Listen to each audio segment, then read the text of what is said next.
At the coming-of-age ceremony, I was splashed with bone-dissolving water. 3 days later, the young Marquis Ning, to whom I had been betrothed for 12 years, sent a letter breaking off the engagement. He bypassed the city center with 88 chests of betrothal gifts, heading south to marry Shen Mingzhu, the eldest daughter of the Grand Tutor. That night, Shen Mingzhu's childhood sweetheart, Lu Yangchuan, climbed over the wall into the mansion and pressed the betrothal jade pendant into my hand. Tomorrow is the grand wedding. I will seek justice for you. As the red candles burned out, he gently stroked my scarred cheek and sighed softly. Our Yuan, in this state, looks more pleasing to the eye than all the noble ladies of the capital. Until 3 years later, I overheard him whispering to his secret guard outside the study. Did you measure the dosage of the bone-dissolving water I asked you to prepare accurately back then?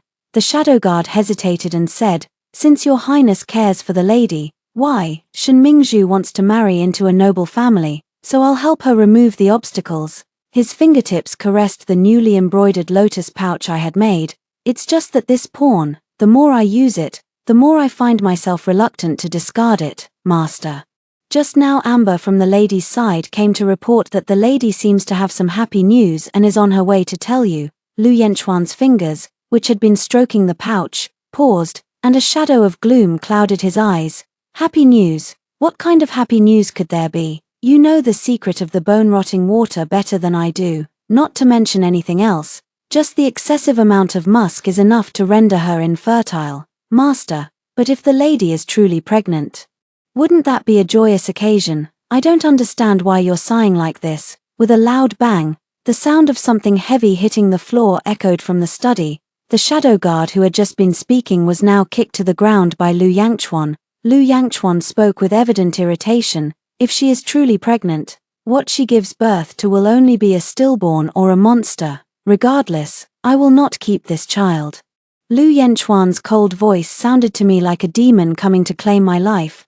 My body slid against the wall, nearly fainting on the spot. Just before the hidden guards could discover me, I practically scrambled and stumbled my way back to my room. I dismissed all the servants, not wanting them to see me in such a disheveled state. With tears welling in my eyes, the savior I thought had descended from heaven turned out to be the very demon who had pushed me into the fiery abyss. Everyone said I was lucky. Even with my ruined face, I could still marry Lu Yangchuan, the young general renowned for his military achievements, always clad in fine clothes and riding a spirited horse.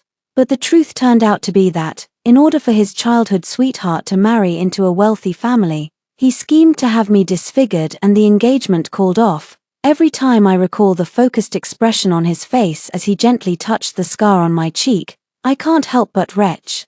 In the middle of the night, I woke up from a nightmare, drenched in cold sweat. Lu Yangchuan beside me was also awakened, but he showed no trace of impatience, only gently holding my hand and soothing me softly. Yuan, what's wrong? Did you have that same dream again? It's all right, your husband is right here with you. No one will harm you. Noticing my stiffness, Lu Yangchuan's tone grew even gentler.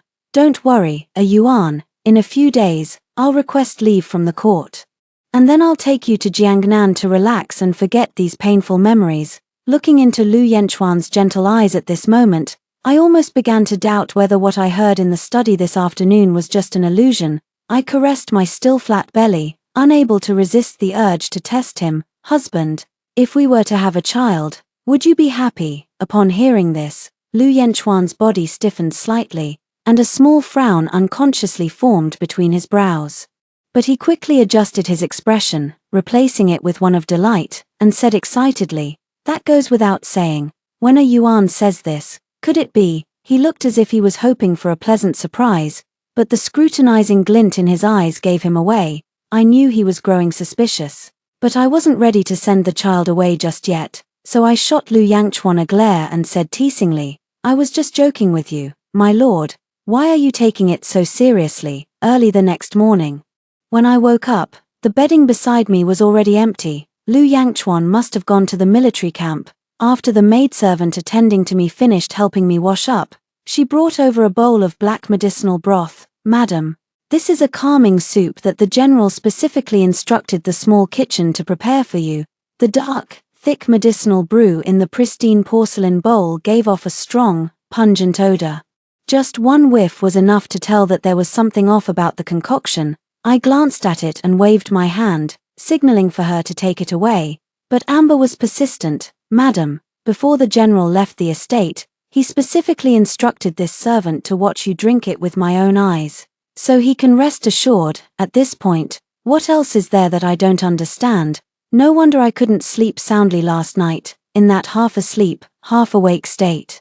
I kept feeling as if someone was trying to grab my wrist. That person was incredibly strong, holding me so tightly that I couldn't move at all. Now I see it wasn't a dream after all. How could I have forgotten? Lu Yangchuan has been in the military for many years. While he may not be a master of medicine, he is more than capable of taking someone's pulse. I'm feeling a bit dizzy right now. Just leave it there for now, and I'll drink it later. I can't drink this bowl of soup.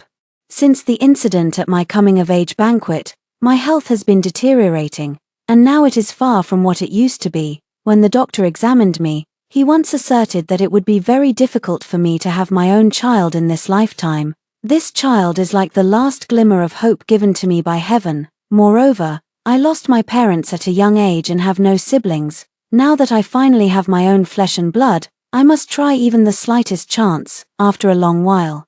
The respectful greetings of the servants could be heard outside the door. "General, the lady is unwell and refuses to drink the calming soup." "Understood, bring the soup in, and you may leave." I quickly pulled the blanket over my head, pretending to be fast asleep. Lu Yangchuan sat down beside me, his cool fingers gently brushing over my cheek and lips, putting on a hypocritical show of affection. I instinctively turned my head away, but Lu Yangchuan's hoarse voice sounded in my ear. "Is a Yuan awake?" He affectionately scooped me into his embrace. Hearing Amber say you refused to drink the calming soup, that medicine was something I searched all over the capital to gather. "Yuan, don't be stubborn, drink it obediently." "All right." A chill ran through my heart at his words, but for the sake of the child, I had to force a smile. "Husband, it's not that I refuse. It's just that the medicine is too bitter." Hearing this, Lu Yangchuan clapped his hands, and several maids entered the room carrying various sweets. Looking at me with perfect composure, "I had someone prepare candied fruits earlier." "A Yuan, don't be afraid, but I still don't want to drink it." Lu Yangchuan's eyes darkened, his voice carrying an undeniable sense of pressure. "Our Yuan, be good. My patience has its limits too." With that, he pinched my chin and poured the entire bowl of medicinal soup into my mouth. Cough, cough. The bitter medicine made me choke, bringing tears to my eyes as I covered my throat, coughing uncontrollably. Lu Yangchuan, however, thought I was trying to spit out the medicine, his smile gentle yet cruel. "Yuan, if you dare to spit out the medicine, I will feed it to you again." Realizing that this child could not be saved after all, I could only swallow both my tears and the bitter medicine. At midnight, I was suddenly awakened by a sharp pain. Opening my eyes, I saw the bedding beneath me stained with a pool of blood.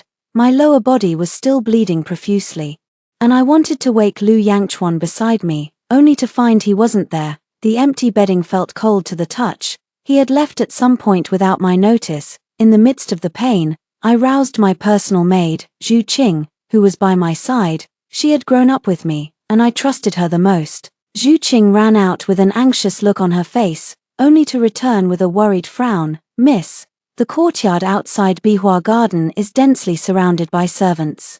They said no one is allowed to leave unless the general gives the order." Another wave of intense pain struck, and I barely managed to speak through gritted teeth. "Why, they said the Lady of Ningho is about to give birth tonight, and the general has taken all the personal guards from the mansion to Ningho's residence to ensure her safety. Now the general's mansion is short on manpower, and the general is worried that something might happen to the young lady here. So he ordered the servants to guard this place without leaving even a step, then have the people outside invite a physician to treat me." Just as they were speaking, Amber, who had been outside all along, came running in. "Madam, I have spoken to them, but they simply refused to agree." The pain in my abdomen felt as if a knife were twisting inside me. I clutched the bedding beneath me tightly, and in my despair, I could hardly catch my breath. It was at that moment I realized that Lu Yanchuan's so-called concern for me was nothing more than fear that I might harm Shen Mingzhu if I discovered the truth. A bitter smile spread across my lips. Lu Yangchuan, you are so cruel. Another wave of overwhelming pain struck, and I passed out. By the time Lu Yangchuan returned to the mansion with his personal guards, I had already been unconscious for a full day and night. In my dazed state, I heard someone speaking. How dare you? What did I tell you? You bring such a country bumpkin to treat the lady. Lu Yanchuan's voice was filled with anger, frightening everyone around into trembling. After a moment of silence, Hooper mustered the courage to reply, reporting to the general, we truly could not find a doctor in the city, so we had to invite physician Liu. Lu Yangchuan paused, suddenly recalling that this morning, Lord Ning had ordered all the city's doctors to remain on standby at the Marquis's residence. His tone softened for a moment.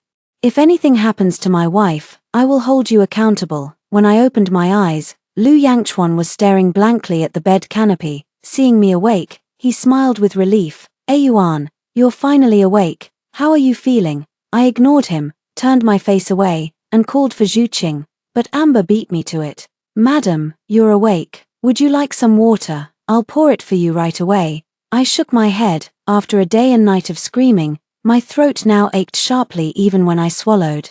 I just want to see her. Only with her by my side can I feel at ease. Seeing the strange expressions on their faces, a faint unease stirred within me, so I called for Zhu Qing even louder, yet after a long while, she still hadn't appeared. Strange, Zhu Qing is my personal maid, always by my side. What could have happened today? Amber looked at me, then turned to Lu Yangchuan. Only after he nodded did she say to me in a trembling voice, Madam, Zhu Qing is gone. What did you say?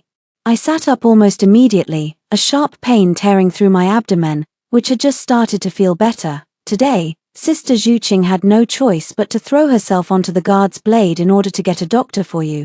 The guards were afraid of a death on their hands, so they let us out to fetch a doctor. Tears streamed down my cheeks. I tried to speak, but a large mouthful of blood gushed from my throat. Lu Yangchuan reached out to wipe it away, but I dodged his hand. Yuan, don't be sad anymore. The person is already gone. What you can do now is to take good care of your health and look after yourself.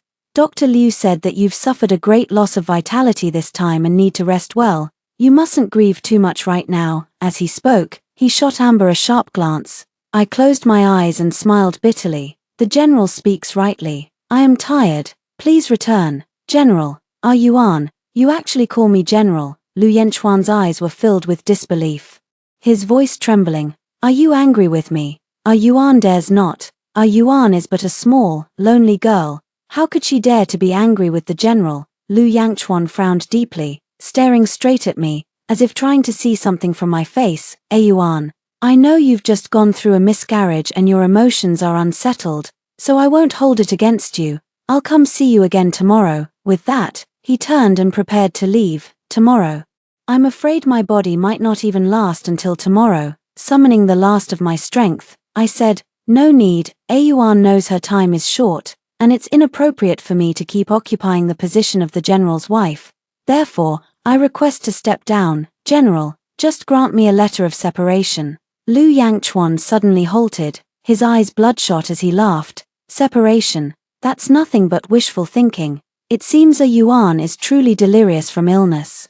He turned and instructed the servants. From this day forward, the lady will rest quietly in Bihua Garden and is not to leave without my orders. For 5 consecutive days, Lu Yangchuan did not come to see me. Bihua Garden has been deserted since the day I miscarried, and many clever people have found ways to transfer to other courtyards. Now, only Amber remains here to keep me company. I once asked Amber, everyone else has left, why haven't you gone? Amber, however, remained silent and instead earnestly urged me to eat a little to regain my strength. Madam, the general is just confused for the moment. Please don't harm your health by fasting just to spite him. As soon as the words were spoken, familiar footsteps sounded outside the door. I looked up and happened to meet Lu Yanchuan's icy expression. Why aren't you eating? Yuan, I didn't want to pay him any mind and turned to walk toward the inner room, but he suddenly grabbed my wrist with a fierce grip, the force so great it felt as if he wanted to crush the bone. Song Yuan, I am speaking to you. I felt the pain, but gritted my teeth without uttering a sound. This body was already riddled with wounds, and my heart had been torn to shreds by him. The way he is now only fills me with disgust. What does the general mean by this? I am now merely someone the general despises, whether I eat or not. What difference does it make? Since the general doesn't care either way, I might as well starve to death and spare myself the trouble of being an eyesore. Lu Yangchuan was taken aback, as if he hadn't expected me to be so resolute. The hand gripping my wrist trembled slightly, but in an instant, the cold glint in his eyes grew even sharper, and he roared angrily, "Song Yuan, how dare you try to die? If you dare to die, I will have your maid buried with you." My heart ached with sorrow. When had that gentle young man from the past turned into such a cold and ruthless person? I couldn't help but close my eyes, letting the tears fall, with not a shred of desire to live left in my heart. Seeing me like this, Lu Yangchuan panicked, suddenly pulling me into his embrace, his voice even carrying a hint of a sob. "Yuan, don't be like this, don't degrade yourself, I beg you." I struggled to break free from his embrace, staggering back a few steps, glaring at him angrily. "Degrade? How dare you mention the word degrade to me? If it weren't for you back then, how could I have been disfigured? How could I have been rejected in marriage, and fallen to such a state?" Mentioning the past, the wound in my heart seemed to tear open again, blood gushing out. "You already know everything." Lu Yangchuan's face turned deathly pale. He opened his mouth, wanting to defend himself, but found himself at a loss for words. A flicker of panic and regret flashed in his eyes, but in an instant, the flames of shame and anger surged once more. He abruptly turned around and roared at the trembling Amber beside him. "What are you still standing there for? Get out of here, now." Amber was so frightened that she hastily knelt down to beg for mercy, scrambling away in a panic. Seeing him vent his anger on the servants like this, the hatred in my heart grew even stronger. "Lu Yangchuan, aren't you afraid that I'll hate you for doing this?" His body stiffened for a moment, but then he straightened his back, his eyes filled with obsession and madness. "Hate me all you want, you'll never escape from my side in this lifetime." Before he left, he specifically instructed the butler, "From today onward, no one is allowed to leave Bihua Garden." Lu Yangchuan indeed kept his word. To make me yield, he only allowed the servants to bring me a bowl of thin soup each day. I don't really mind. Anyway, this body won't last much longer. It's just hard on Amber, watching her grow thinner day by day while I can do nothing about it. That night, Amber suddenly developed a high fever. Seeing her increasingly faint breathing, I understood that if she wasn't treated promptly, she might not make it either. The gatekeeper would never let us out, so in desperation, I set the bed curtains on fire. I asked Amber, "Are you afraid?" Amber shook her head. "I am willing to follow you, my lady. Even unto death." Tonight, with the moon dark and the wind high, if a fire breaks out in Bihua Garden, the guards at the gate will surely open the courtyard gate to come in and extinguish the flames. When that time comes, with many people and eyes around, perhaps we can manage to escape by chance. Fearing the fire might not be strong enough, I gathered all my clothes, letters, and the books and paintings I had collected over the years to please Lu Yangchuan, piling them all together. The moment the flames leaped up, I felt an immense sense of relief in my heart. Fire, soon. Someone noticed the unusual situation in our area. Amidst the billowing smoke, I grabbed Amber and, taking advantage of the guards rushing to fight the fire, ran to the stable and took a horse. 2 people on 1 horse. They slipped out through the back door. The wind howled past their ears, their hair flying wildly in the air. I thought I could break free from the shackles.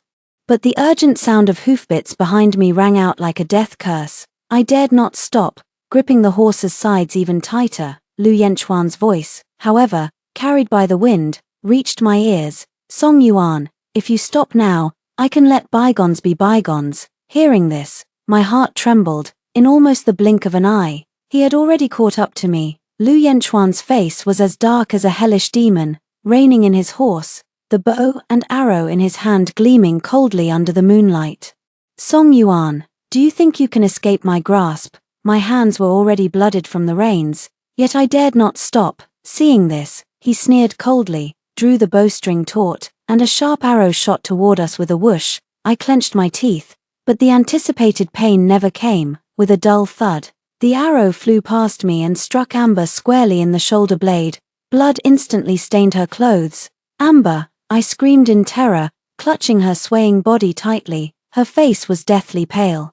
Yet she still forced herself to squeeze out a faint smile. "Madam, run!" Just as I thought I was going to die here today, a fast horse came galloping in a hurry. The rider on the horse anxiously shouted, "General, General, the young heir of the Ning Marquis's mansion has suddenly fallen seriously ill, and the Ning Marquis's wife, overwhelmed with anxiety, has fainted. Please hurry back and take a look." Upon hearing this, Lu Yanchuan's hand holding the bow trembled slightly, and a flicker of panic crossed his face. After weighing the options, he gritted his teeth and finally turned his horse around, galloping in the direction of the messenger, leaving only one shadow guard to pursue us. The sound of hoofbeats gradually faded into the distance, yet my heart remained tightly wound.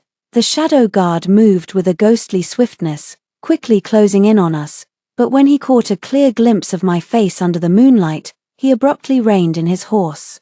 As if struck by a spell of paralysis, I was filled with vigilance, but then I saw a complex, hard-to-read expression flash in his eyes: shock, guilt, and deep remorse. After a long standoff, his hoarse voice finally spoke.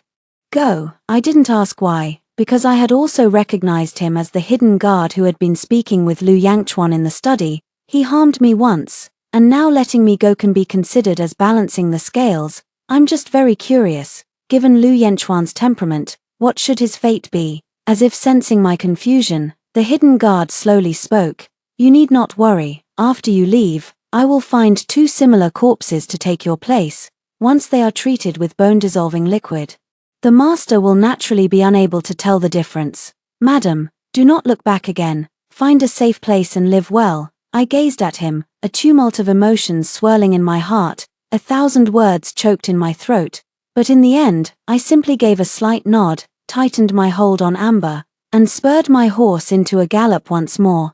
I did not know what awaited us on the road ahead, but this time, I would never look back. When Lu Yangchuan rushed frantically to the Ning Marquis's estate, Shun Mingzhu was soothing the infant who had just been crying incessantly. Seeing Lu Yangchuan in such a hurry, Shun Mingzhu felt smug inside, but she still feigned a worried expression on her face. "Yangchuan, what's wrong with you? I specifically told them to remind you not to rush too much." Only then did Lu Yangchuan realize that he had broken out in a cold sweat on his forehead at some point. It must have been from chasing Song Yuan. But there was no need for Shun Mingzhu to know about these things. He deliberately changed the subject lightly, only asking the young prince if there was still any discomfort. Just as they were speaking, footsteps suddenly sounded outside the door. It was his shadow guard. The shadow guard requested an audience outside the door, likely meaning Song Yuan had been captured. Lu Yanchuan's tightly furrowed brows relaxed slightly, and he unconsciously let out a sigh of relief. A secret thrill flickered in his heart. Song Yuan truly could not escape his grasp. The shadow guard was just about to report, "Master, the madam." Before he could finish his sentence, Lu Yangchuan interrupted him. "There's no need to tell me all that. First, take them to the dungeon and treat them as prisoners." Lu Yangchuan idly twisted his ring. Let her reflect on her actions there. The shadow guard realized that Lu Yangchuan had misunderstood and wanted to say more, but was sharply reprimanded. "If you say another word, you'll join them in the dungeon." Seeing this, the shadow guard had no choice but to retreat. For 2 consecutive days, Lu Yangchuan deliberately ignored Song Yuan, showing no concern for her affairs. On this day, Lu Yangchuan came as usual to accompany Shun Mingzhu. While holding the little prince, he was tugged at by a piece of jade pendant. The jade pendant was exquisitely crafted, having been commissioned by Song Yuan from the finest master in the capital. Taking 3 months to complete, she even made a special trip to the Ganya temple to have it blessed, all for the sake of protecting his safety. Yet it was this very Song Yuan, who loved him so deeply, who dared to run away and leave him without permission. At this thought, a flicker of mockery flashed in Lu Yanchuan's eyes. Seeing this, Shun Mingzhu hurriedly tried to snatch it back, but Lu Yangchuan smiled indifferently and said, "It's fine, since the little prince likes it. I'll give it to him as a gift." However, just as Lu Yangchuan untied the tassel hanging from his clothes, the little prince let go. There was a crisp crack sound, and the jade pendant actually split open. Suddenly, a trace of unease flashed through Lu Yanchuan's heart. As if something precious was about to slip away from him, he hastily summoned his subordinates, his tone filled with anxiety and irritation. "How is Song Yuan doing now?" The guard in charge of the dark cell was unaware of Song Yuan's status in Lu Yanchuan's heart, so he casually replied, "Don't worry, General, that person hasn't eaten or drunk anything, and with their injuries, they'll be obedient within 3 days." Upon hearing this, Lu Yangchuan felt even more troubled. Strange. Why is it that Song Yuan is the one suffering, yet he feels so restless inside? Lu Yangchuan closed his eyes, then opened them again, and finally spoke as if in compromise. "Enough. Find a doctor to treat her." Outside the dungeon, Lu Yangchuan was leisurely sitting in a chair, drinking tea, looking at Song Yuan, motionless in the cell. He couldn't help but feel a flicker of satisfaction. "Song Yuan, you've finally met your day," but looking at her frail figure, he thought again that if Song Yuan would just soften up and beg him, he would take her out. The scenery in Jiangnan is just perfect. Once she has recovered, he will take her down to Jiangnan. And our Yuan will surely be delighted. Just as I was thinking, the doctor withdrew from the cell and reported with a trembling voice, "General, this young lady's injuries are too severe. She has already passed away some time ago." "What?" Lu Yangchuan felt as if struck by a bolt from the blue, his body suddenly stiffening, his eyes instantly turned crimson, filled with disbelief. "How is that possible? You must have misdiagnosed. You quack." With that, he lifted his foot and gave a sharp kick, sending the doctor sprawling to the ground. The attendants nearby, seeing this scene, were so frightened that they all knelt down on the ground. Lu Yangchuan, however, seemed oblivious, muttering to himself, "Yes, you're all a bunch of quacks, all useless. I'll take Yuan to the imperial palace. The royal physicians there will surely be able to cure her." Like a soulless shell, he picked up Song Yuan's already ice-cold corpse in a daze and sprinted all the way. Charging straight toward the imperial palace, the palace gates trembled under Lu Yanchuan's impact, yet he paid no heed, pleading only for the emperor to send the best imperial physician to save her. Seeing him in such a disheveled and frantic state, the emperor was furious at his lack of restraint and rebuked him loudly. "Snap out of it, stop this madness at once." But Lu Yangchuan, lost in his own obsession, turned a deaf ear to the emperor's scolding. He simply held Song Yuan tightly, tears streaming down his face as he wept with heart-wrenching sorrow. "Don't be afraid, Yuan, your husband will take you home now." After returning to the mansion, Lu Yangchuan had someone prepare an ice coffin. The coffin was made exceptionally large, big enough to hold 2 people, and indeed, that was exactly what Lu Yangchuan intended. After carefully placing Song Yuan inside, he lay down beside her. "Ah Yuan, it's all my fault, my dear husband, but it's all right, from now on. Your husband will never go anywhere else. I will stay by your side every moment." From then on, everyone said that the illustrious and spirited General Lu had gone mad, only knowing to cling to his dead wife and indulge in delusional dreams. In the imperial court, the emperor repeatedly hinted and even explicitly advised him not to let personal affections interfere with military and state affairs. Yet, Lu Yangchuan seemed to have lost his mind and paid no heed at all. Wave after wave of people came to the general's mansion to persuade him, yet each one was coldly driven out by Lu Yangchuan. Just as everyone was at their wits' end, Shen Mingzhu stepped forward. Seeing Lu Yangchuan muttering to the corpse in the ice coffin day after day, lost in memories and seemingly beyond redemption, Shen Mingzhu took matters into her own hands and set the room on fire, in the raging flames. The long overdue burial of the body turned into billowing smoke, and the entire Bihua garden was reduced to ashes along with it. Lu Yangchuan jolted awake from his sleep, only to be firmly restrained by his attendants. In that moment of furious rage, Shen Mingzhu blinked with an expression of delicate innocence. "Brother Yangchuan, I did it all for your own good. Only this way can Sister Song rest in peace. Get out, if not for the hidden guards holding him back." Shen Mingzhu would have already been beaten to death by his wild punches. Lu Yangchuan could hear nothing at this moment, his heart filled with boundless sorrow. Shen Mingzhu, however, remained oblivious. "Brother Yangchuan, if Sister Song were watching from heaven, she would also agree that I..." Before she could finish her sentence, she was frightened by the sight of Lu Yangchuan, whose eyes were bloodshot and who looked as terrifying as a demon from hell. Lu Yangchuan stared at her intently. His gaze not at all like he was looking at a living being. She forced herself to speak, stammering, "Brother Yangchuan, why you haven't forgotten who gave you a bite to eat back then? Alright." Mentioning the past, Lu Yangchuan turned his head away, a look of endless disappointment and regret flashing in his eyes. It is only now that he has come to see clearly just how venomous and heartless Shen Mingzhu truly is. Back then, listening to her grievances and helping her frame Song Yuan had already been a grave mistake. Now, she cannot even tolerate Song Yuan's remains, wanting to grind her bones to dust. It is also at this moment that he realizes how despicable Shen Mingzhu's hypocritical, tearful facade truly is, and how generous and gentle Song Yuan had been. Lu Yangchuan lost both his parents at a young age, because Shen Mingzhu once gave him a meal in his childhood.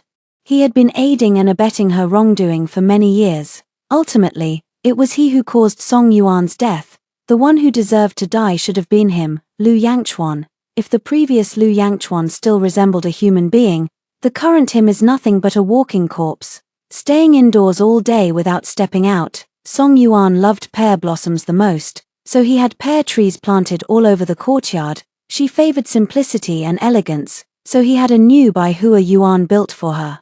He still remembered every moment spent with a Yuan in the mansion. There was a Yuan watching him practice every morning, a Yuan sewing winter clothes for him with her own hands, and a Yuan dancing gracefully in the rain of pear blossoms.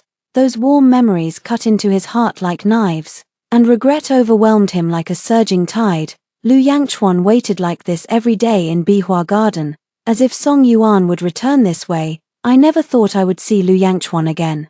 After escaping from the general's mansion, I carried the severely injured Amber and headed north until I was completely exhausted, collapsing before a valley. At that time, I thought Amber and I would die in such a wretched manner, but by the grace of heaven, when I woke up again, I had managed to cling to life. The physician who treated me was none other than the long reclusive master of the Valley of Medicine. His gentle gaze held a touch of compassion, and under his meticulous care, Amber's injuries gradually improved, and I, in a twist of fate, was fortunate enough to be taken in as a disciple by the Valley Master. During these 3 years of seclusion in the valley, I devoted myself to the study of medicine every day, never daring to slack off for a moment. Even Amber, who watched me study day and night, picked up a bit of knowledge along the way. That day, I had planned to go out to gather herbs, but as soon as I left the valley, I was surrounded by a group of soldiers. The one who seemed to be the leader shouted loudly, "Hey, you're from the Medicine King Valley, right?" Before I could respond, a deep voice rang out, "Show some respect." I turned to look and saw a group of soldiers escorting someone as they approached. The man was tall yet slender, his face showing signs of weariness and dejection, yet his presence remained sharp and imposing. Who else could it be but Lu Yangchuan? My heart tightened instantly, and I instinctively lowered my head, turning to the side in an attempt to avoid him. Yet, as if sensing something, his gaze cut through the crowd and finally settled on me. A flicker of doubt flashed in Lu Yangchuan's eyes, as if he found my figure somewhat familiar, yet he couldn't be certain because of the veil I was wearing. I quickened my pace, wanting only to escape this place of trouble as soon as possible. He then spoke slowly, "Miss, there is no need to be afraid. We have come this time to seek the master of the Medicine King Valley to come out of seclusion. The child of Lady Ningho has suddenly fallen ill and is in critical condition. I have heard that the master of the Medicine King Valley possesses extraordinary medical skills, and I have come specifically to humbly request the master's assistance to save that child's life." "Ha, so it's still for Shen Mingzhu," I scoffed inwardly and replied in a low voice, "I'm afraid you've made this trip in vain. My master has long since retreated to the mountains and forests, having withdrawn from worldly affairs for many years. The troubles of the mortal world are nothing more than fleeting clouds to him." This wasn't a lie. The Valley Master has been in seclusion for many years, wholeheartedly pursuing the highest realm of medical arts, and has long grown weary of the clamor of the human world. 3 years ago, it was purely by a stroke of luck and the mercy of fate that Amber and I were rescued by him. The leading general, however, refused to let it go. In a matter of moments, a cold, sharp sword was pressed against my throat.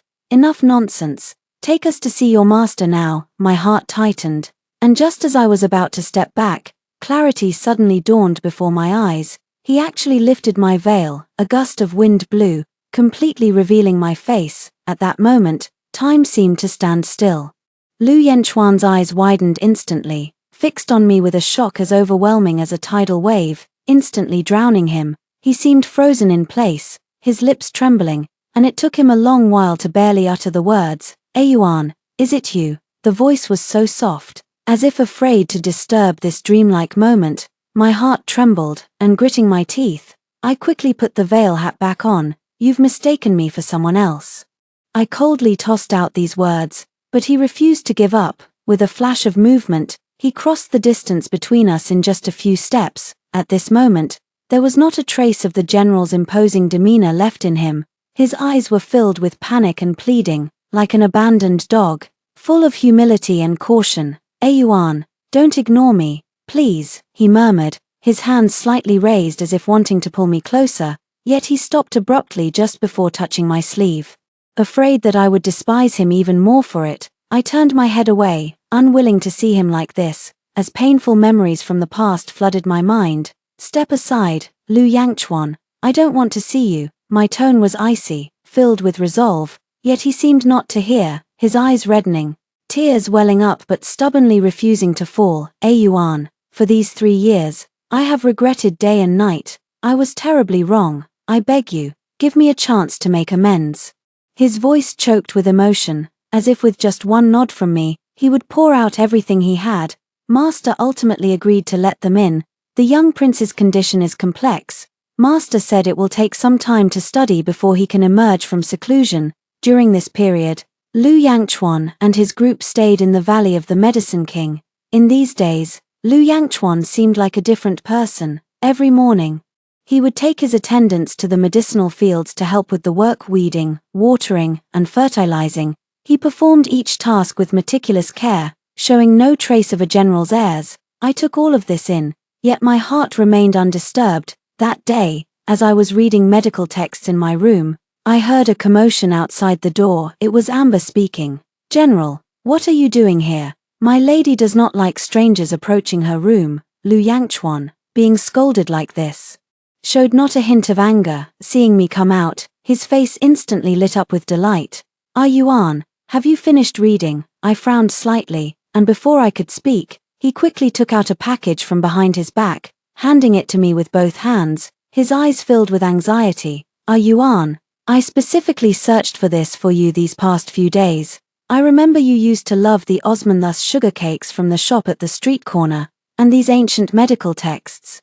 I thought they might be useful for your study of medicine." As he spoke, he carefully observed my expression, afraid that I would refuse. "Yuan, I truly know I was wrong.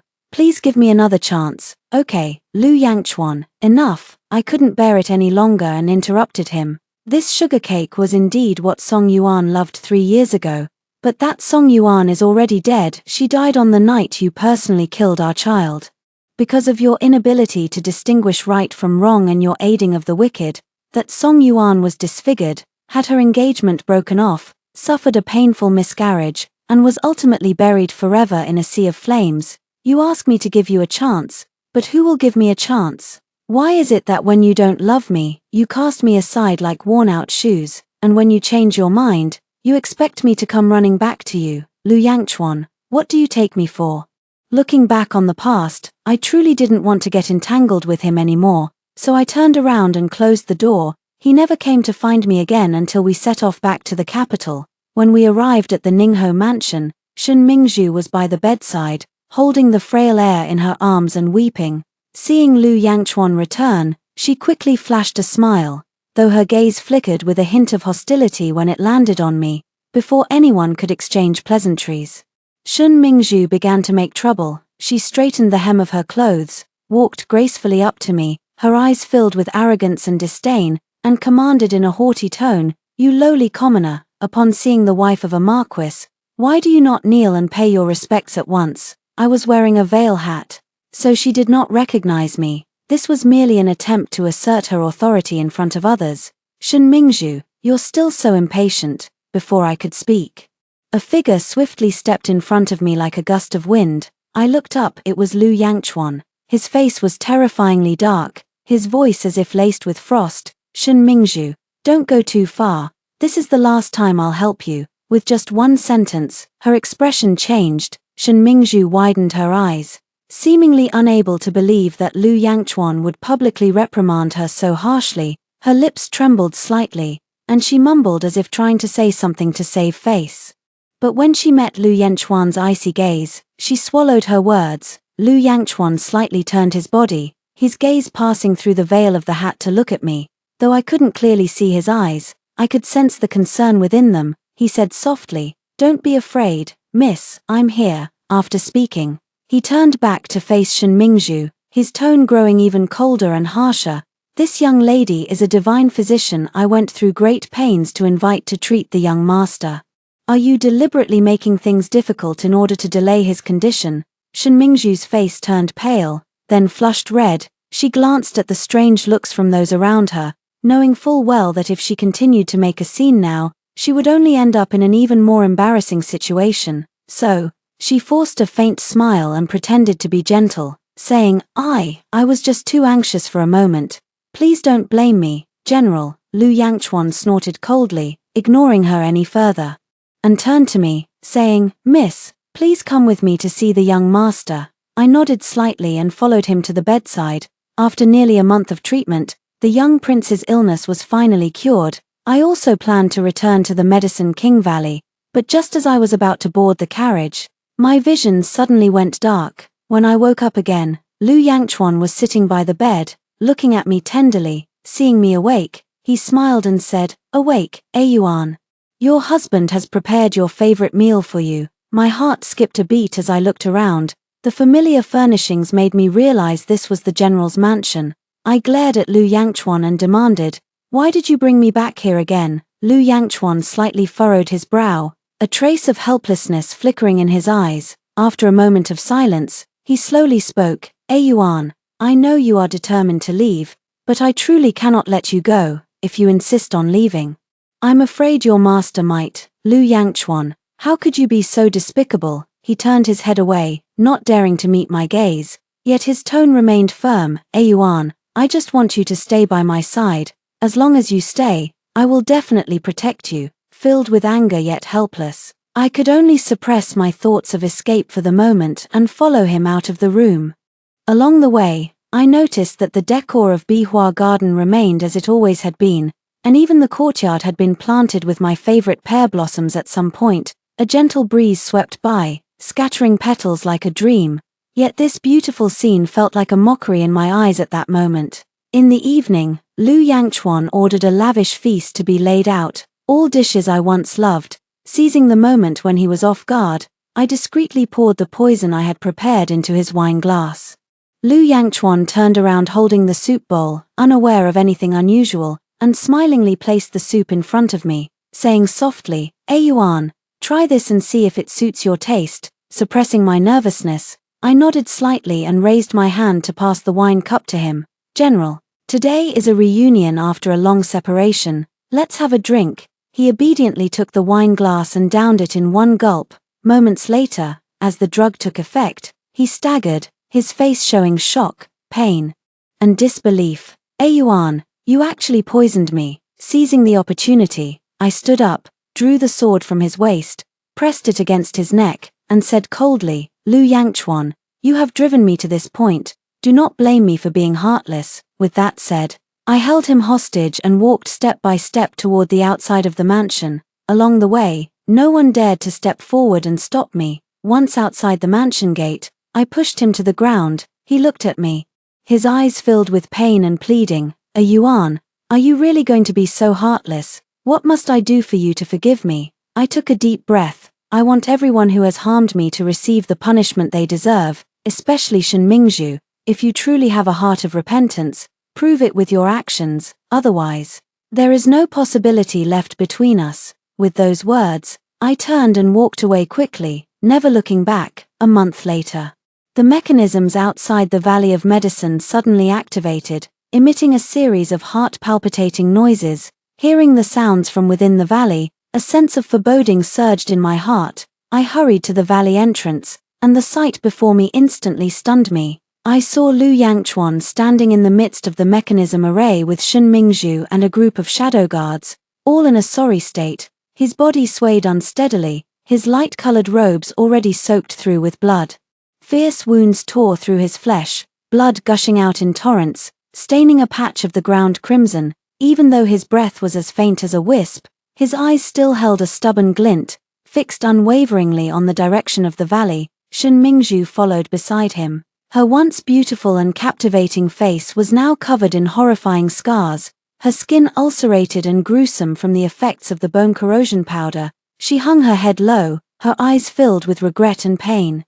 Her body trembling, with none of the arrogance and domineering she once had. The group of shadow guards were also covered in wounds, with several of them so severely injured that they could barely stand. Lu Yangchuan saw me, his pale lips struggling to form a faint smile, and he said hoarsely, "A Yuan, I've brought them to atone for their sins." Before he could finish speaking, he was seized by a violent coughing fit. Vomiting a large mouthful of blood, Shen Mingzhu fell to her knees with a thud.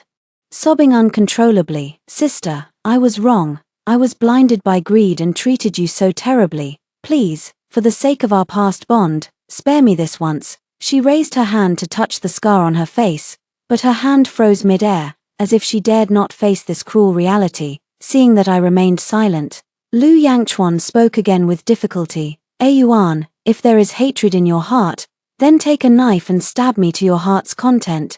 Today, I will not fight back. I only ask that you can vent your anger." With that, he slowly drew the sword from his waist and placed it in my hand. With a swift swing of the sword, I ultimately avoided the vital spot, only slicing open a gash on his shoulder. "Get lost, and don't bother me again," I said coldly. My voice tinged with exhaustion and resolve. A flicker of surprise flashed in Lu Yangchuan's eyes. He opened his mouth as if wanting to say something more, but then fainted from excessive blood loss.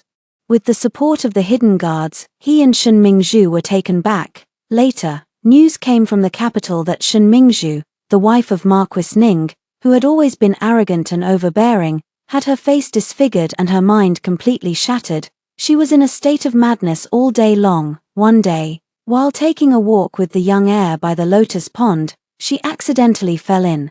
By the time the servants discovered it, the bodies had already floated to the surface.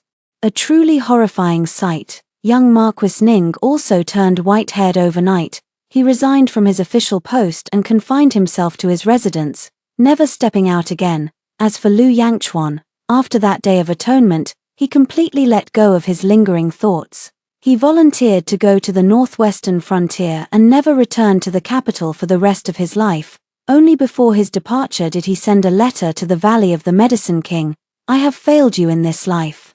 I will repay you in the next." After hearing the first story above, what are your thoughts? Feel free to share your opinions in the comments section. Next, there is another similar story. Let's continue to see. At the wedding, Jiyu Beiju said I wasn't even worth a single strand of his beloved's hair, yet in the blink of an eye, he was getting a nosebleed just from looking at my face. He fumbled around, pulling out a handkerchief to wipe his face. Furious and flustered, he yelled at me, "Don't overthink it, I was just startled by how ugly you are." I looked at him thoughtfully. "But you're holding my handkerchief." Jiyu Beiju's face stiffened. I must have taken the wrong one." He tried to retrieve something else from his chest, but in his panic, he pulled out one of my undergarments, my sachet, and even one of my socks. The palace banquet was nearing its end. My mother-in-law insisted that I accompany my husband home, saying it would be best to have a child tonight. I went over reluctantly, just in time to hear Jiyu Beiju and his friend talking about me. "Brother Jiyu, I heard that since you got married, you haven't seen your new bride even once, leaving her alone every day. You're really too heartless." Jiyu Beiju snorted impatiently with a cold expression. "You all know I've been searching for Chinga all along. I've been keeping myself pure for her. How could I possibly touch another woman? Haha, that's true. Besides, I've seen your new wife. She's delicate enough, but lacks the kind of stunning beauty that the beauties of the capital possess. If it weren't for His Majesty wanting to keep you in check by deliberately arranging a marriage with a girl from a humble background, someone like her probably wouldn't even be able to reach the threshold of the Duke's mansion." Jiyu Beiju remained non-committal. "That goes without saying," listening to their back and forth. I felt as if someone had poured a basin of cold water over my head. On the day of the grand wedding, Jiyu Beiju sent someone to tell me that he would remain chaste for the one he loved. He would never touch me. I thought it was just an excuse he made to brush me off. I never thought it would actually be true. In that case, I'd better not push my luck. I turned around and was about to leave, but I accidentally kicked a wine jar by the roadside. With a loud shattering sound, everyone who had been talking suddenly turned to look at me. Well, speak of the devil, Brother Jiyu, your wife is here. Since I had been spotted, I couldn't hide any longer. I had no choice but to brace myself and call out to them, "Husband." As soon as these words were spoken, Jiyu Beiju sprang to his feet in an instant. He strode toward me with an imposing air. "You have quite the nerve. Didn't I make it clear long ago that we should each go our own way from now on? Yet you still dare to come looking for me. Don't tell me you actually think of yourself as..." As he spoke, Jiyu Beiju's tall figure loomed before me. Their eyes met. His voice suddenly cut off. His entire body also remained motionless. I avoided his intense gaze, nervously twisting the handkerchief. I said, "It's not me. It's Mother who insisted I come pick you up to go home." After saying that, seeing that Jiyu Beiju still had no reaction, I instinctively looked up to see. My heart suddenly skipped a beat. You're bleeding from your nose." Instinctively, I handed the handkerchief to Jiyu Beiju, but he abruptly grabbed my wrist. I thought he was going to hit me. I said in a panic, "Since you don't want to go home, forget it. I'll go explain it to Mother." With that, I finished. I didn't dare to look at his reaction. I yanked my hand back and strode away. After walking a distance, I saw that he hadn't followed. I wiped the sweat from my face. Finally, I breathed a sigh of relief. After Jiyu Beiju stopped his nosebleed, he suddenly became quiet and withdrawn. His friend couldn't help but tease him. "Brother Jiyu, why were you staring so intently just now, and even got a nosebleed over that girl?" Jiyu Beiju snapped back to reality. He cleared his throat awkwardly. "It's all her fault for seducing me. Didn't you see her batting her eyes at me? She even wore my favorite jasmine fragrance. She really knows how to play her cards." Everyone, my friend's brows furrowed into a knot. "I've known you for over a decade, and I've never heard you mention liking any particular scent before. TSK, I think you've been acting really strange ever since you met her. You're not going to pull a love at first sight like Brother Lu, are you?" Jiyu Beiju anxiously stood up. "How could that be? Her, of all people. She's just got slightly bigger eyes, a slimmer waist, fairer skin, and a more pleasant voice. What's there to like about her?" The more he spoke, the hoarser his voice became, fumbling to pick up the bowl and drink, but it was snatched away by a friend. "This is mine." The friend sighed and patted his shoulder. "It's good that you can understand this, but you must hold your ground. Don't be like Brother Lu, who swore a solemn oath when he got married, only to turn around, strip down, and seduce someone else, with his pants pulled so low they barely covered his butt. Now he has no standing at home at all. He's practically an obedient dog." Jiyu Beiju declared with conviction. "I would never be like him." "That's good. I just saw her crying, wiping her tears. You must not soften your heart, or all our previous efforts will be wasted." As the words fell, Jiyu Beiju's smile vanished completely. His hand, hanging at his side, clenched into a fist. The mentioned Lu Xiao didn't feel embarrassed at all. Instead, he said proudly, "Now that I have a wife, why should I care about status? Think about it. Why didn't she choose someone else to be her dog? It's because she likes me, isn't it? As for you, Brother Jiyu, I think it's high time you moved on. The whole repaying a life-saving favor with marriage thing happened 10 years ago. Who knows? Maybe they're already married with kids running all over the place. You should cherish the person right in front of you. I think your sister-in-law is quite nice." As soon as these words were spoken, the person beside him quickly nudged his arm, whispering, "Keep it down, or he might get angry with you. Everyone knows how devoted he is to that Chinga. Getting him to give up on her would be like expecting the sun to rise from the west." Just as the two were muttering, Jiyu Beiju murmured to himself, "I think so too." The next second, the whole world fell silent. His friend looked at him in disbelief. "Brother Jiyu, what did you say?" Jiyu Beiju turned to look at the guard beside him. "What did you say?" The suddenly addressed guard looked utterly bewildered. What? Mother has urgent business and is calling me home. My apologies to everyone. I must leave now." Let's gather another day, Gu Beiju spoke as he hurriedly walked out. The guard was a step too late and was stopped by the crowd. What happened at the residence? The guard scratched his head. I don't know either. We can't say either. Your Duke's residence truly has strict family discipline. Guard, is there? After returning to the mansion, I took a hot bath, ready to sleep comfortably. But as soon as I stepped out of the bathroom, I was startled. Husband, I didn't expect Gu Beiju to come back at night. My face was completely free of makeup. I saw him frowning as he looked me up and down. I thought he would mock me just like he did at the banquet, but the next second, his face flushed with a rosy hue. He snorted coldly and said, "Mitch, you certainly have many ways to be alluring." I looked down at the worn-out undergarments on my body, and my messy hair. Me. Before I could even ask, he has already sat down. Since Mother asked you to find me, you must have something to say to me. Seeing him get straight to the point, I decided to be direct as well. Mother says the Duke's estate cannot be left without an heir, so she wants us to have a child soon. Gu Beiju let out a cold laugh. You think you can have one just because you want one? Do I seem like such a casual person? I quickly nodded and turned to look for the small booklet I had just collected. I know my husband has someone in his heart, so naturally I dare not harbor any delusions, but my mother has pointed out a clear path, and I think it's worth a try. I hurriedly turned around, wanting to show the booklet to Gu Beiju, but I was startled by the scene before me. I saw that Gu Beiju had somehow already taken off his clothes, revealing a body of firm and powerful muscles. 2 drops of water still lingered on his chest. They traced the lines of his muscles, flowing over his abs, until they disappeared into his loosely fitting shorts.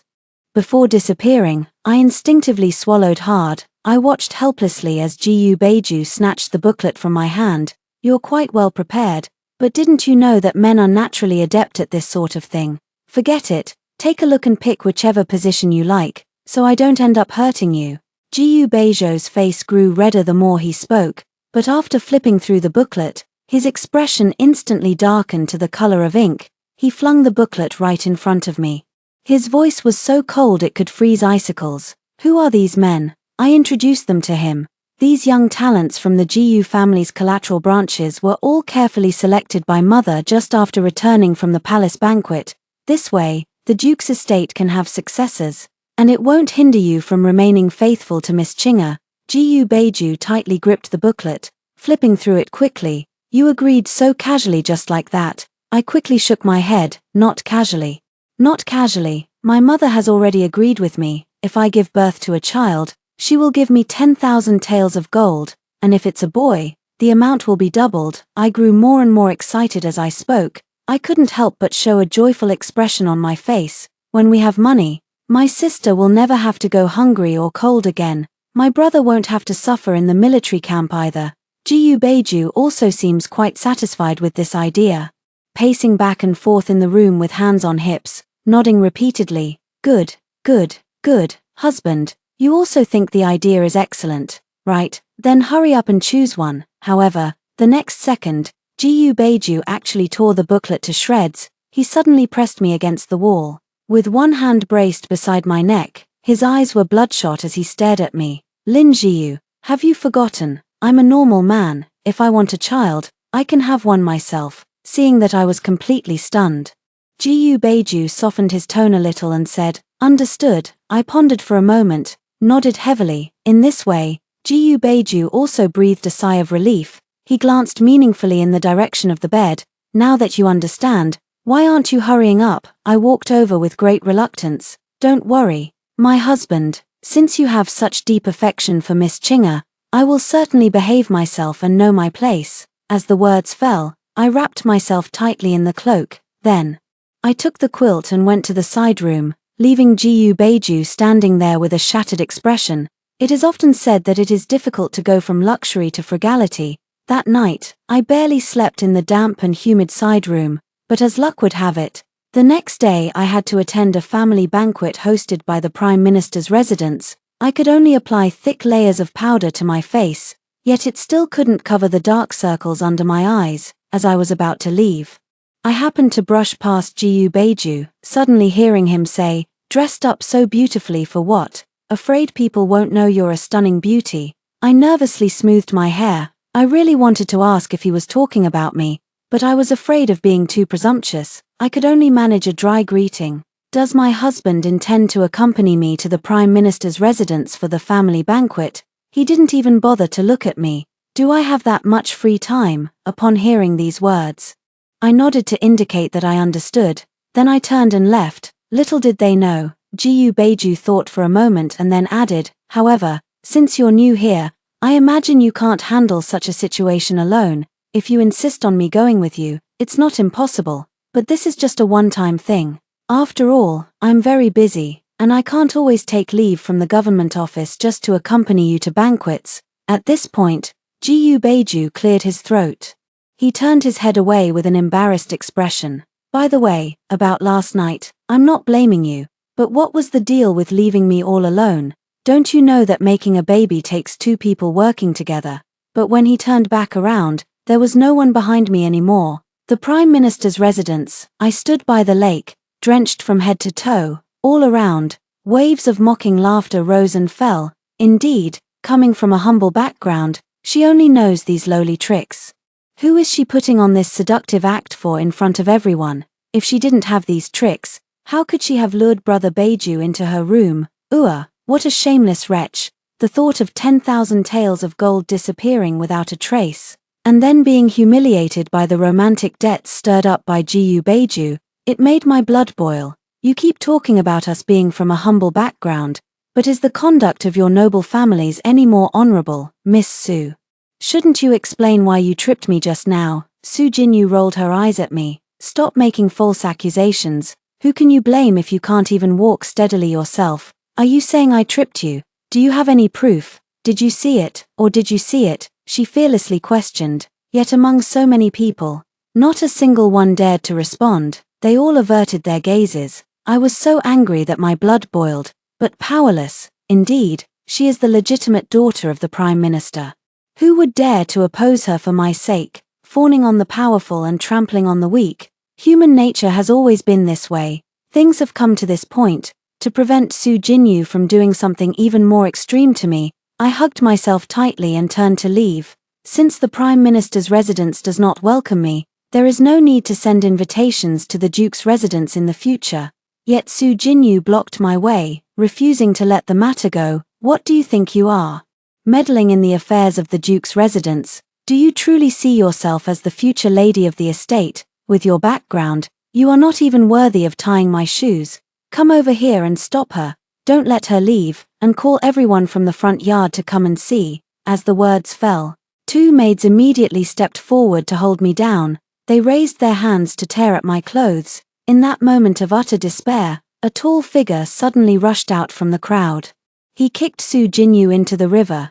Jiyu Beiju pointed at Su Jinyu and said, in broad daylight, "What nonsense are you spouting? If she's not the wife of the heir, then are you? Damn it, the uglier they are, the more they stir up trouble. If you're so eager to be seen, then stand in the lake and let everyone look at you." As he spoke, he didn't forget to call out to the guards beside him, "Throw everyone who just laid a hand or spoke a word into the water.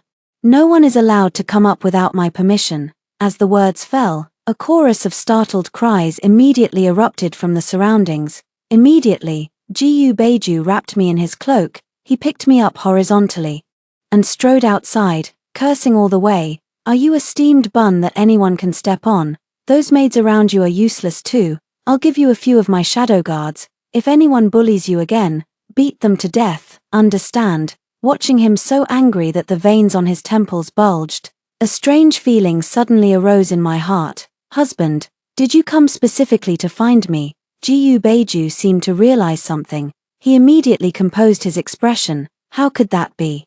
I just happened to be passing by." I lift my gaze, looking thoughtfully at Jiyu Beiju's tense profile. After returning to the residence, I took a hot bath. When I came out, a fierce commotion erupted outside the courtyard. It seemed the Prime Minister was saying that Su Jinyu had fainted after soaking in the lake. But Jiyu Beiju's guards refused to let anyone approach. He came to demand an explanation. Jiyu Beiju frowned upon hearing this and was about to step out. I couldn't help but gasp sharply. I let out a sharp hiss. He quickly turned around. "What's wrong with you?" I shook my head, my face pale. It's nothing, probably just a scrape from when I fell into the water, it's fine. Ji Beiju hurriedly pulled out a bottle of medicine. Quickly show me your wound, I'll apply the medicine, they're just minor injuries. How could I trouble my husband? Stop the nonsense, hurry up. Under his insistence, I had no choice but to carefully untie my belt and take off my outer garment.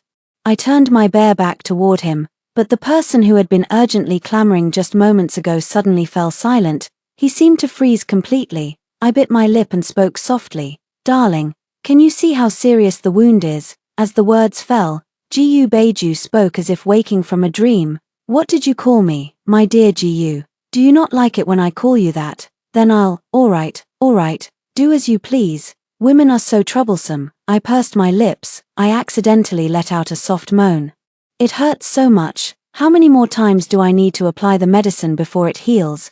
Ji Beiju's scorching fingertips traced along my back. His voice was hoarse. At least 3, 4, 5, or 6 more times. After all that commotion, I heard that when Su Jinyu was fished out of the water, she was almost gone. The Prime Minister was furious, cursing Ji Beiju at anyone he saw. Meanwhile, Ji Beiju's friend couldn't help but ask him.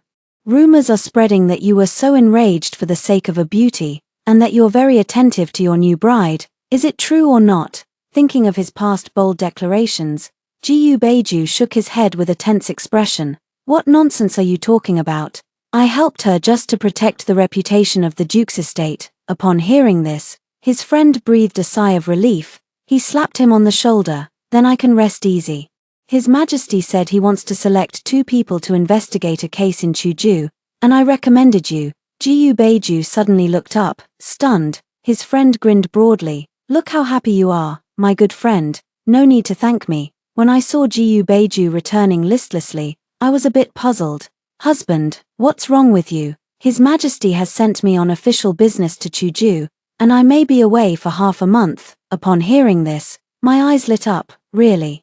Ji Beiju's expression suddenly turned dangerous. You seem quite pleased. I instinctively shook my head. No, not at all. Ji Beiju seemed drained of all strength, his face ashen as he walked into the purification chamber. Half an incense stick later, I saw him walk out. I pointed to the 3 large boxes placed inside the room. Husband, I've packed everything for the trip. When are we setting off? In just an instant, Ji Beiju's face immediately darkened like charcoal. He said to me angrily, Lin Jiu, are you not even pretending anymore, packing up so quickly? Are you eager for me to leave, so you can fly off with those pretty boys once I'm gone? I'm telling you, you're dreaming. I'm not going anymore. As he spoke, he angrily opened the suitcase, intending to take out the clothes inside, but casually fished out a water-red undergarment. Ji Beiju was immediately stunned. I bit my lip, looking up at him with eager eyes. Husband, do you not want to take me with you?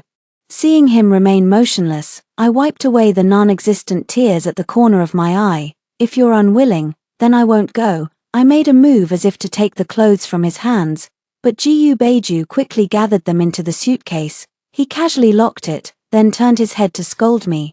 Can't you be a bit more consistent? One moment you're going, the next you're not. This matter is settled then. Hurry up and get your things together and go to bed early. We're setting off first thing tomorrow morning. The next day, everyone was a bit stunned when they saw me and Ji Beiju appear together. His brother pulled him aside. He asked with a furrowed brow, didn't you go out just to avoid her? Why did you bring her along? Ji Beiju looked troubled. You know how women are, they can be so clingy, crying and making a fuss. I really had no choice. At this moment, a guard nearby couldn't help but interject. If the lady didn't get up this morning, why did you insist on carrying her away? Couldn't you just let her sleep at home? As the words fell, a friend looked at Ji Beiju with a meaningful expression. Ji Beiju's face flushed red and then turned pale. He let out 2 awkward laughs. Yeah, how come I didn't think of that? This departure was too sudden. I didn't have time to prepare anything for my brother who was in the military camp, so I decided to make him a set of clothes on the way, just as we were about to reach our destination.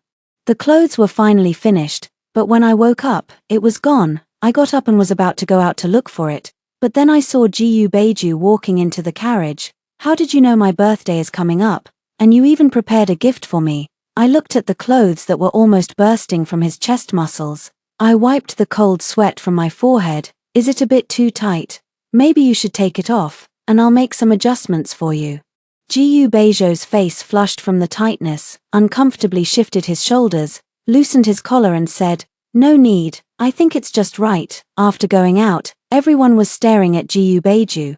"Brother Gu, that outfit you're wearing, you think it looks good too?" "Ah." Lin Jiu insisted on making it for me, I couldn't refuse. "And the sachet at your waist." Although Gu Beizhou tried his best to suppress the upward curve of his lips, a smile still escaped from the corners of his eyes. "She made this too, and it's quite thoughtful. I've always said she's quite skilled, haven't I?" This time, she insisted on coming with me and spared no effort to please me. How could she possibly like me so much? As the words fell, everyone had just arrived at their destination. A figure shot out like an arrow from a bow.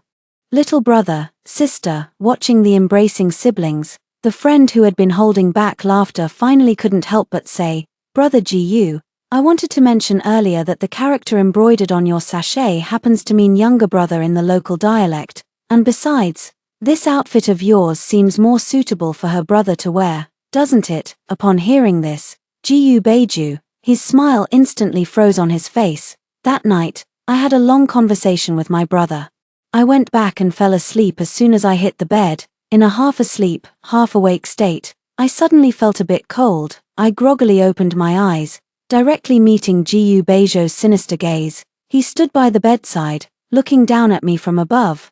His expression was so cold it seemed like icicles could fall from it. "Did you sleep well?" I jolted awake in an instant. You already know. Actually, the clothes were originally made for my brother. If you like them, I can always make another set for you."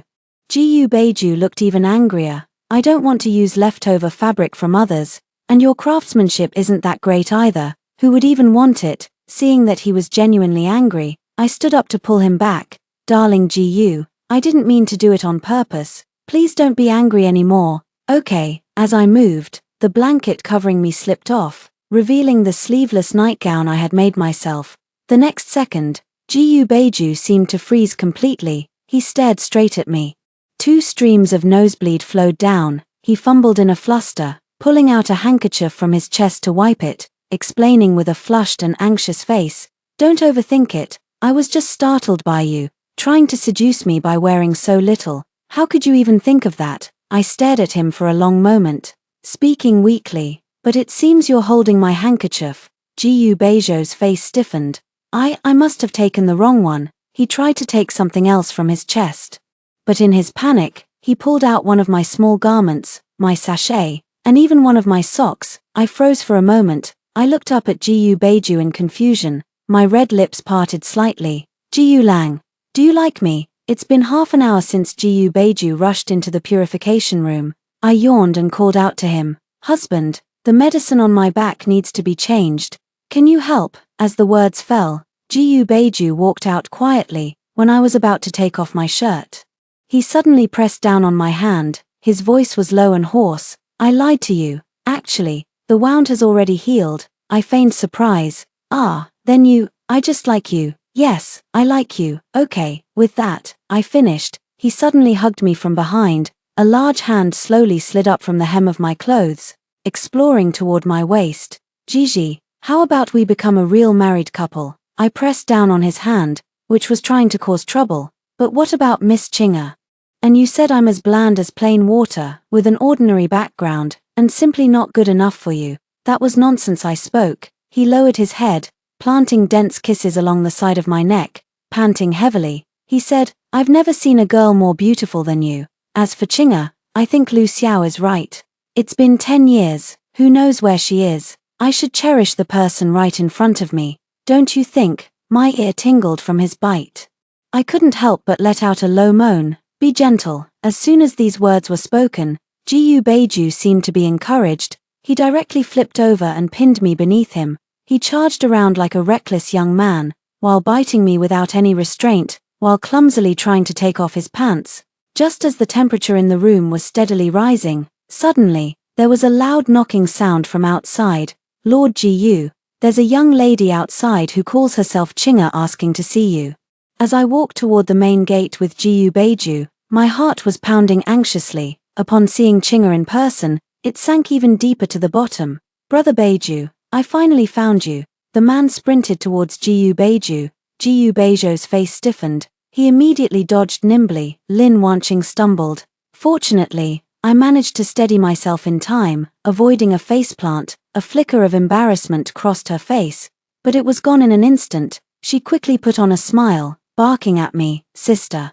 You're here too, Brother Beiju. Look, this is the jade pendant you left for me back then, and this letter, I've kept them both in good condition. If it weren't for my sister, we could have recognized each other much earlier." Speaking of the sad part, she glanced at me with a look of regret. Her lips quivered as if she was about to cry. I sneered coldly. "Since that's the case, why were you so desperate to avoid marrying him back then, forcing me to take your place?" "It was because I heard that Beiju already had someone in his heart. I didn't want to come between them, and besides, I've always had someone on my mind too. Now it's all good. I know that Beiju is the one I've been waiting for. Sister, isn't it time you returned what rightfully belongs to me?" Lin Wanqing not only inherited her mother's beauty, she also adopted 9/10 of her mother's mannerisms. Whenever she shed tears, there was hardly a man she couldn't win over. Even father favors her, a concubine's daughter, in every way. Seeing that I ignored her, Lin Wanqing turned to look at Jiyu Beiju. With the delicate demeanor of a young girl, she called him brother. "When I saved you back then, you said you would marry me when you grew up. The token is right here. You wouldn't go back on your word, would you?" If I said I had no expectations for Jiyu Beiju at all, that would be a lie. But in the end, he was just like other men. He just looked at me with difficulty.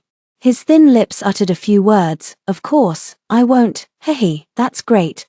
Then hurry up and write the divorce letter for your sister." That night, Jiyu Beiju did not return all night. I lay in bed. My mind kept replaying the moment he had held me, kissing me, while affectionately calling me Gigi, suddenly feeling like I'm in a dream. Why has it been so long? Lin Wanqing is just the same as before. She can effortlessly take everything from me. The next day, Lin Wanqing appears before me with a face full of pride and satisfaction. "Your mother couldn't win against mine, and you can't win against me. What does being the legitimate daughter matter? You deserve to be trampled under my feet for the rest of your life. What, are you unhappy? Even if you are, you can only endure it. After all, the days of your unhappiness are still ahead. A divorced woman who was driven back home, who knows who would even want you, at the end of it all." Lin Wanqing couldn't help but laugh out loud. I forced myself to suppress the bitterness in my heart. Not willing to be outdone, I said, "Don't get too cocky yet, it's still anyone's game." "Ha, still talking tough even when death is at your doorstep. In terms of looks, you can't compare to me, and talent even less so. What, you don't actually think Jiyu Beiju would choose you, a plain-looking woman, over me, do you?" As the words fell, footsteps could be heard outside the door. Lin Wanqing quickly changed her sharp and sarcastic expression and went to greet them. Very soon, her movement to pounce forward halted abruptly. "Brother Beiju, what's wrong with you?" Jiyu Beiju was sitting in a wooden wheelchair. Hands and feet were wrapped in bandages, said weakly, "It's nothing, just a minor injury from official duties last night. The matter of separation will have to be postponed for a while." Lin Wanqing probably never expected that the duck that was already in her mouth could still fly away. She was stunned for a long moment. She forced a smile and nodded. Of course, health comes first." In the following days, she kept finding various excuses to fawn over Jiyu Beiju. As for me, she was busy packing up valuables and fine belongings. She exchanged everything that could be converted into silver notes. That evening, Lin Wanqing suddenly cornered me in the courtyard. "Sister, can we talk?" I frowned slightly. I didn't know what there was to talk about with her. He turned sideways to avoid it. But Lin Wanqing suddenly fell to the ground. Her almond-shaped eyes immediately welled up with tears. She questioned me with a hoarse, desperate voice. "Sister, why did you push me?" At the same time, the sound of the wheelchair rolling came to a stop at the entrance of my courtyard. "What happened?" "Woo-woo, Brother Beiju, please don't blame my sister. She has never liked me since we were young, so it's only natural for her to treat me this way. Since my sister is so narrow-minded and can't even tolerate your savior, you might as well just let me go." Watching Lin Wanqing employ her usual tricks, I helplessly lowered my head, a performance full of flaws. Yet it works every single time, especially when Jiyu Beiju questioned me with a serious expression.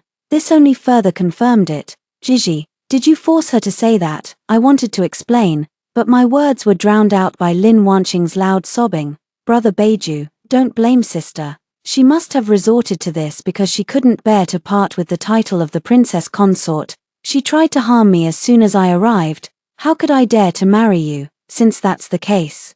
I'll just consider you my brother-in-law from now on. That's a great idea. Jiyu Beiju finished speaking. Lin Wanqing abruptly stopped her tears. She looked at him in disbelief. Even I was stunned. The next second, just a moment ago, he was wrapped up like a mummy, as if he would be bedridden for the rest of his life. Jiyu Beiju quickly removed the bandages from his hands and feet. His arms were healed, his legs were no longer lame. He strode up to me. Darling, why are you still standing there?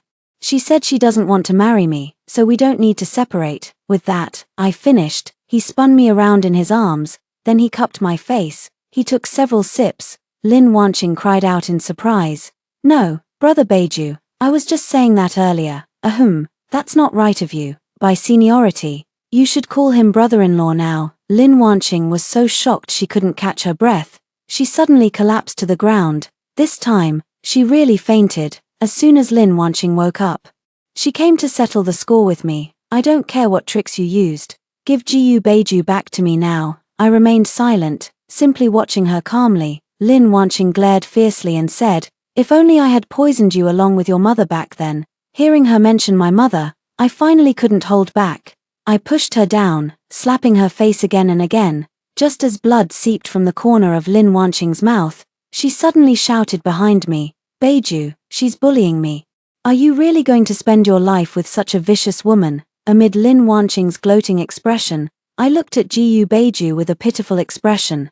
Husband, my hand hurts. The next second, Jiyu Beiju did not scold me harshly as Lin Wanqing had expected. Instead, he affectionately tapped my nose. Naughty, using such force, how could it not hurt? You don't even know to use a tool. Lin Wanqing was completely stunned.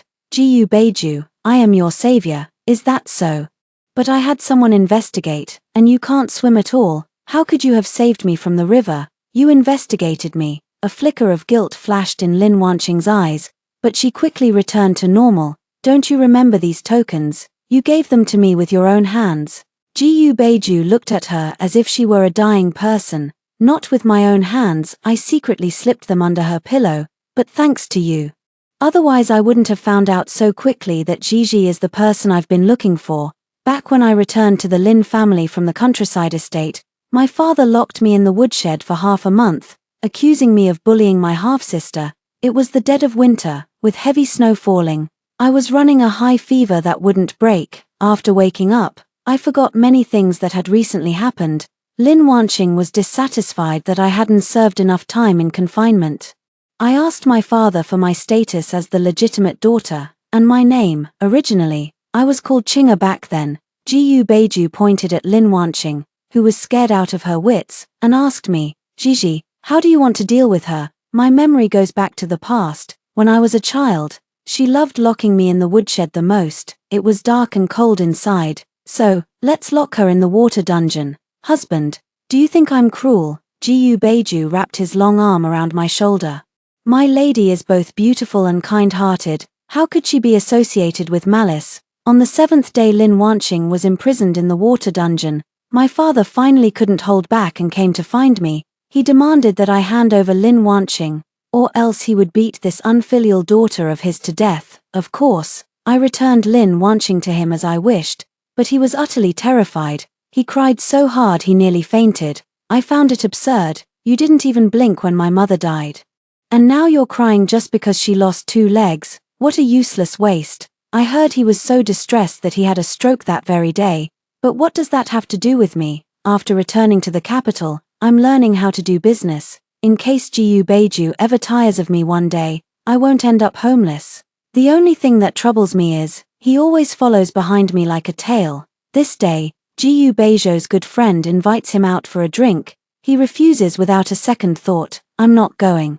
Gigi is so clingy, she can't bear to be apart from me for even a moment. I looked down at the person whose fingers were twisted around mine like a pretzel. My face was full of speechlessness. Who's the one clinging to whom? Really, he cannot receive my signal at all.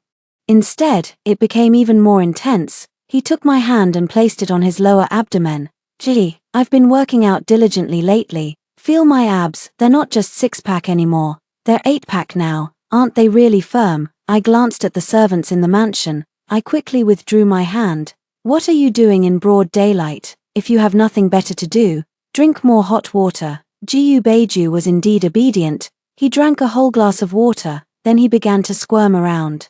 He pulled open his collar, revealing a large expanse of chest muscles. It's so hot. What did you add to it? I couldn't help but punch him. Jiyu Beiju, that's enough. Evening. I was learning bookkeeping at the table. Jiyu Beiju was exercising in the room. Every time he passed by me, he would lose one piece of clothing. Not long after, he began exercising on the bed. The vigorous movements made the bed creak loudly. At the same time, some strange low panting sounds were also emitted. I rubbed my burning earlobes, unable to bear it any longer. I walked over. I saw that Jiyu Beiju had even lost his pants. All that remained on his body was a brocade quilt covering his lower abdomen. He struck a seductive pose, inviting me. I forgot to tell you, my cat can do backflips. Want to see? I crossed my arms. My gaze drifted downward. Is that cat you mentioned under the covers? Jiyu Beiju saw my serious expression. He pursed his lips. With reddened eyes, he said, I hate that you're such a blockhead. I couldn't help but let out a fat laugh. I put down the bed curtain and slipped inside. All right, I was just teasing you. Hurry up and let your cat out so I can see it. It turns out, Jiyu Beiju's cat is indeed quite interesting. After hearing the two stories above, what are your thoughts? Feel free to share your opinions in the comments section. Looking forward to hearing from you. If you liked this story, don't forget to like it, share it, and subscribe to my channel. See you next time.